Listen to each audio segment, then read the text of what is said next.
Dia 14 de agosto, dia de combate à poluição, nada melhor do que conversar com quem sabe sobre o assunto. Então, o Jornal do Rio Entrevista desse sábado, a gente vai falar com o secretário de Meio Ambiente do Rio de Janeiro, Eduardo Cavalieri. Boa noite, Eduardo. Boa noite, Clara. Boa noite aos espectadores aqui do Jornal do Rio, Jornal da Band. É um prazer estar aqui. Boa noite. Já queria começar te perguntando sobre uma novidade, que é a criação da Subsecretaria de Transição Verde. Qual a importância da criação dessa subpasta?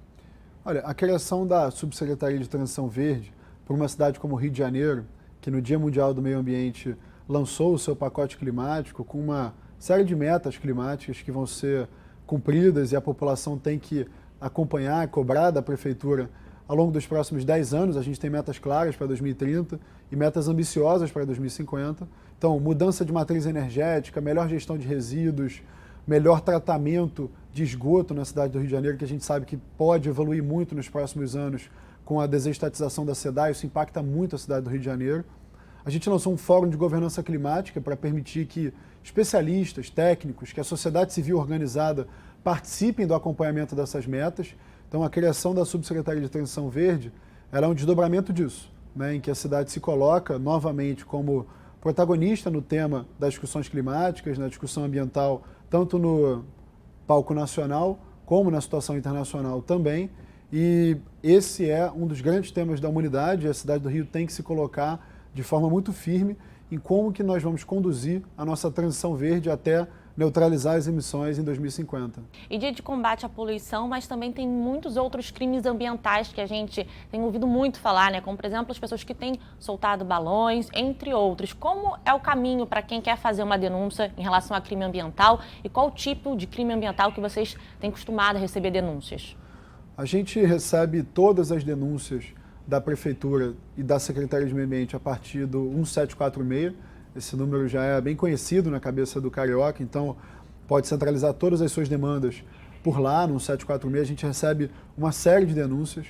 Nesse período do ano, junho, julho, agosto, né, há uma ocorrência maior de eventos envolvendo balões, algumas queimadas, enfim, a gente fica muito atento com isso, em parceria com os bombeiros, principalmente em áreas reflorestadas, de reflorestamento recente, para que a gente não perca algumas dessas áreas. Então a gente tem muita atenção nesse período do ano.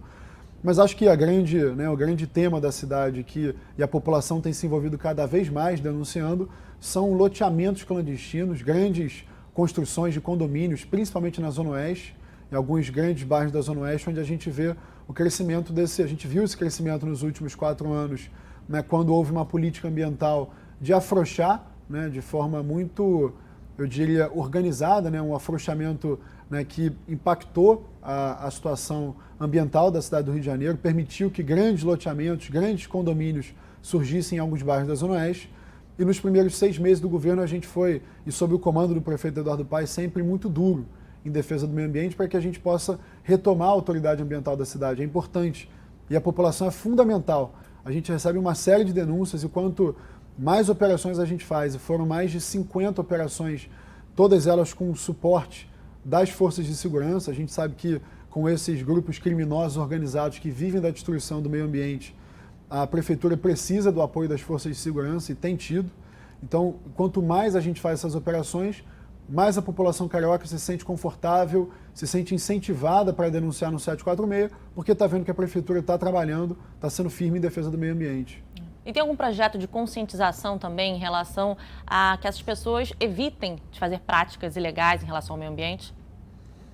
Olha, no caso de grandes grupos criminosos organizados, sem dúvida nenhuma, as ações efetivas, as operações como a gente montou, que hoje acontecem de forma planejada, com inteligência, em parceria, em muitos casos, com o Ministério Público, com a Polícia Civil e a Polícia Militar, essas operações elas têm, obviamente, um impacto naquele caso específico, mas quando a gente consegue divulgar, e a gente conta muito com a imprensa nessa parceria para divulgar essas grandes operações, isso já serve como uma boa ferramenta de conscientização. Isso inibe o criminoso, principalmente o organizado. Isso representa para eles, né, uma sensação de que podem ter prejuízo com seus crimes. Agora, além disso, a gente tem um grande problema de educação ambiental, entre eles, né, envolvidos em problemas de restauração do meio ambiente, seja com reflorestamento, limpeza de rio, hortas comunitárias. Cada um desses programas conta com uma política de educação ambiental aplicada a cada um desses. E a gente também está organizando hoje um programa comunitário de educação ambiental para permitir que determinadas comunidades com contexto específico possam ter uma política local desenhada para a sua própria realidade. E em relação a pontos de conservação, teve então um importante passo em relação a esse fato. Queria que você pudesse adiantar um pouquinho para a gente. Olha, faz muito tempo que a cidade do Rio de Janeiro não cria uma nova unidade de conservação. Ontem foi um passo importante. A gente realizou uma consulta pública convocando moradores, pessoas interessadas na região das Vargens, Camorim e Recreio dos Bandeirantes para discutir um projeto de criação de uma unidade de conservação numa área da cidade em que a gente sabe que precisa ser defendido. Ali você tem imensos riscos de alagamento, o solo daquela região não é adequado para determinados tipos de construção. É um pouco isso que a gente está colocando para a cidade hoje. A gente tem um planejamento urbano bem claro, definido, né, que orienta a cidade para as áreas que são melhor infraestruturadas. Então isso inclui, por exemplo, a região central ou o corredor da Avenida das Américas, perto dessa região das Vargens, do Recreio dos Bandeirantes.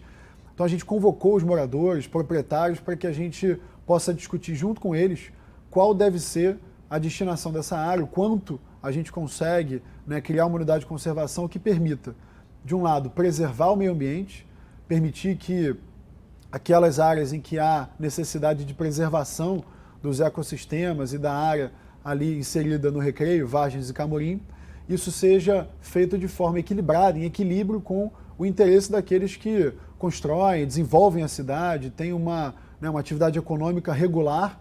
E aí sim, isso é importante, como é que a gente torna isso, né, uma situação de equilíbrio nessa área da cidade tão importante que precisa ser discutida com a sociedade, com os moradores, com as pessoas que vivem na região. Qual seria, na sua opinião, o principal desafio em relação ao meio ambiente aqui no Rio de Janeiro? Sem dúvida nenhuma, controlar a expansão dos grupos criminosos organizados que vivem da destruição do meio ambiente e que se sentiram, nos últimos 4 anos, muito à vontade para avançar para dentro de áreas, muitas delas preservadas permanentemente pela legislação federal e outras em áreas de proteção ambiental criadas pelo próprio município do Rio de Janeiro nas suas unidades de conservação.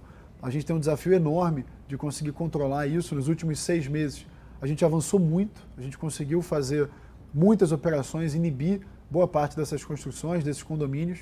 Essas construções ilegais que avançam, principalmente pela zona oeste do Rio, muitas delas acabam acarretando o aumento do resíduo de construção civil em rios e áreas preservadas da cidade, por exemplo, manguezais.